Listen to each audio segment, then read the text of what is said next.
আর এই মুহূর্তে নজর রাখবো কলকাতায় ধৃত গুজরাটের 3 মোস্ট ওয়ান্টেড। গুজরাট থেকে পালিয়ে কলকাতায় 4 দুষ্কৃতী। খবর পেয়ে অভিযানে কলকাতা পুলিশের টিম। প্রতিনিধি অনুপ আমাদের সঙ্গে রয়েছেন। অনুপ, কোথা থেকে কিভাবে এই গ্রেফতারি? ইতিমধ্যে গুজরাটের 4 জন মোস্ট ওয়ান্টেড তারা কিন্তু কলকাতায় গা ঢাকা দিয়েছিল, এমনই কিন্তু কলকাতা পুলিশেরই খবর ছিল। এবং আজকে দেখা যায় যখন সন্ধ্যাবেলা পরবর্তী ক্ষেত্রে কলকাতা পুলিশের টিম যখন একেবারে এই সল্টলেক এলাকায় ঢোকে এবং সেখানে দেখা যায় গুজরাটের যে 4 জন মোস্ট ওয়ান্টেড তারা কিন্তু কলকাতায় গা ঢাকা দিয়ে, এবং কলকাতা পুলিশ তাদেরকে নজরদারিতে রেখেছিল। দুজনকে কাদাপাল এলাকা থেকে প্রথমে গ্রেপ্তার করে, কিন্তু বাকি দুজন তারা পালিয়ে যায় এবং পালিয়ে যাওয়ার সক্ষম হয়। তারা পূর্বাচল বলে সল্টলেকের যে একটি কোয়ার্টার সেখানে কিন্তু একেবারে প্রবেশ করে এবং ছাদের কান নিচে কিন্তু একেবারে দরজা ভেঙে ঢুকে পড়ে এবং পুলিশ আধিকারিক যখন সেখানে পৌঁছয় এবং সেখান থেকে কিন্তু পালিয়ে যাওয়ার চেষ্টা করে। সেখানে যখন কান নিচ থেকে লাভ দিচ্ছে ছবি একেবারে স্পষ্ট। তারপরেই কিন্তু যে বিধাননগর পুলিশ কমিশনার যেখানে থাকেন আইপিএস কোয়ার্টার সেখানে কিন্তু ঢুকে পড়ে। এরপরে সেখানকার যখন নিরাপত্তা রক্ষী তারা ধাওয়া দেয়, সেখান থেকে একেবারে পালিয়ে অন্য বিল্ডিং দিয়ে একবার কলকাতা পুলিশ একাডেমি সেখানে একজন অভিযুক্ত তাকে ধরে ফেলা হয়।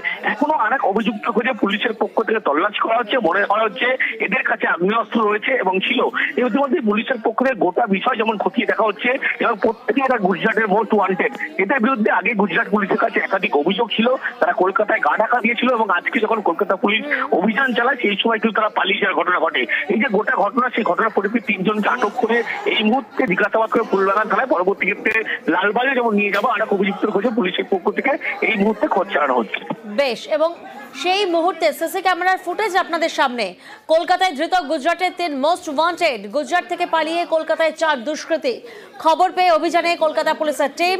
গুজরাটের 2 দুষ্কৃতী ধৃত কাদাপাড়া থেকে। আরেক দুষ্কৃতীকে স্টেডিয়ামের কাছ থেকে পাকড়াও। গুজরাটের আরও এক দুষ্কৃতীর খোঁজে তল্লাশি।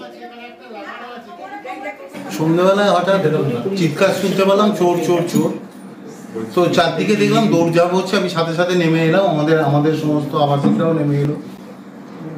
এটা খুবই স্বাভাবিক, আমরা একটু প্রথমে তো আতঙ্কিত হয়ে যাবই, কারণ ওরকম বড় বড় চেহারা 3টে লোক ঢুকে পড়েছে শুনছি ক্লাস্টারের মধ্যে এবং ছাদের কার্নিশে নাকি শুয়ে রয়েছে। তারপর দেখা গেল কার্নিশ থেকে এম বিল্ডিং থেকে সে এল বিল্ডিংয়ে গেল এবং এল বিল্ডিংয়ের পাইপ বেয়ে সে নিচে নামলো। আজকে পুলিশ প্রশাসনকে আমি অসংখ্য ধন্যবাদ জানাবো, তারা সঙ্গে সঙ্গে এই স্টেপটা নেওয়ার জন্য এবং এদের ধরার জন্য।